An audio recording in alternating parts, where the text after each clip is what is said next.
నిజంగా ఎంత దారుణంగా ఉంది ప్రభుత్వం అంటే, మన ప్రభుత్వంలో మంత్రి సిదిరి అప్పలరాజు మత్స్యకార మంత్రి మన ప్రభుత్వంలో ఈ రోజు మత్స్యకారులను చంద్రబాబు నాయుడు ప్రభుత్వం ఎంత దారుణంగా హింసిస్తా ఉంది అంటే, చిన్న ఎగ్జాంపుల్ ఆ సిదిరి అప్పలరాజు కథ వింటే, సిదిరి అప్పలరాజు కొడుకు 18 ఏళ్ల పిల్లోడు.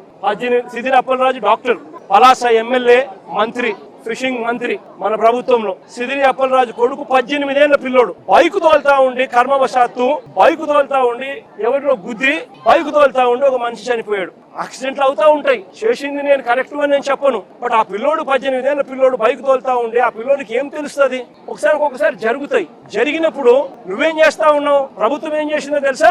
ఆ సిదిరి అప్పలరాజు కొడుకును మర్డర్ కేసులో హోమిసైడ్ సెక్షన్ పెట్టి ఇరికించాలని ప్రయత్నం చేసింది. నిజంగా ఈ ప్రభుత్వం మానవత్వం ఉందని అడుగుతా ఉన్నా. చివరికి జడ్జి తప్పులు బట్టి ఏం సెక్షన్ పెడతానారయ్యా మీరు? 18 ఏళ్ల పిల్లోడి మీద మర్డర్ కేసు ఏంది పెట్టడము?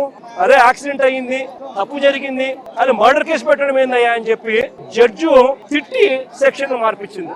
అంటే ఎంత దారుణంగా జరుగుతా ఉందని ఆలోచన చేయమని అడుగుతా ఉన్నా.